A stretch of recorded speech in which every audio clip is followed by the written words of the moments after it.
Security forces, Army, ITBP, NDRF, SDRF are battling extreme conditions in Uttarakhand's flooded regions. The flash floods struck steep, narrow Himalayan valleys like Dharali, Harsil.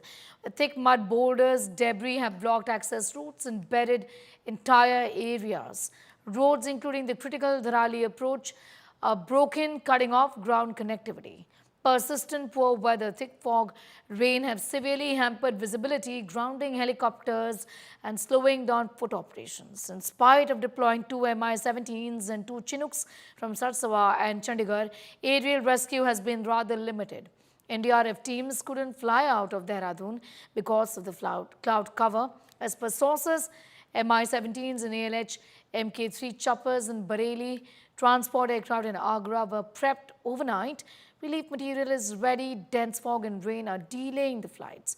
To make matters worse, dense cloud accumulation is expected to continue for the next 2 to 3 days, threatening more rain, making rescue operations even more difficult, more dangerous. Rescuers are racing against time and against weather. I'm going straight across to Anjali Istwal, getting in more details on that big story. Anjali, first of all, where are you at this point in time? Talk to us about what you see around you. What's the current situation like?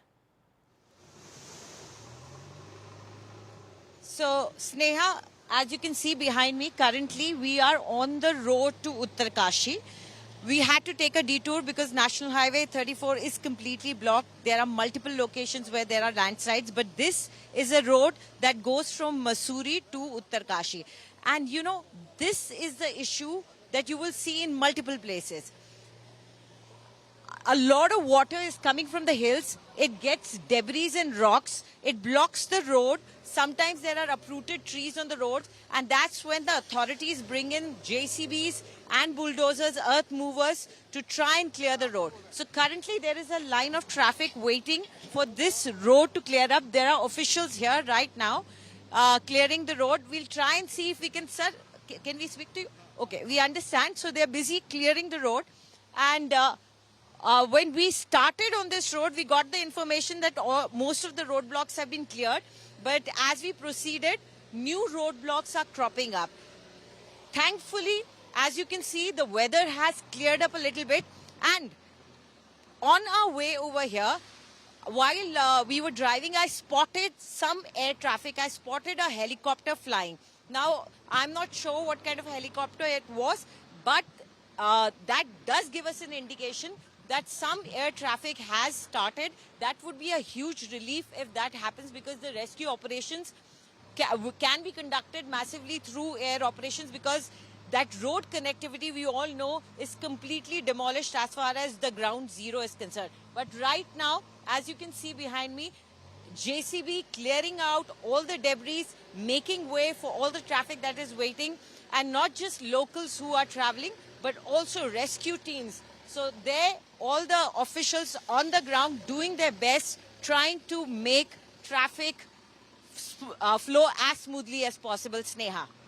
You know, Anjali, I understand what you're saying about this road being completely, it's not going to be able to be used at this point in time because of the devastation.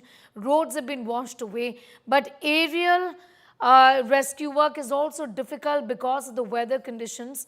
Is there some sort of a makeshift kind of an arrangement that has been organized by the authorities there to at least ensure that they reach out to the people who could be stranded in the worst affected villages, at least basic food items, water, necessary medicines, first aid, all of this reaches those people?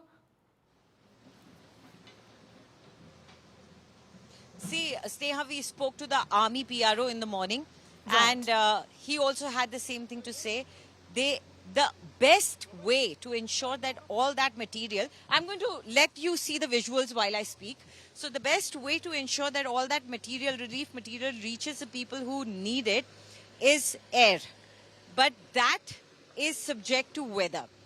And since the road is completely cut off, air traffic is the only, air means are the only means to reach them.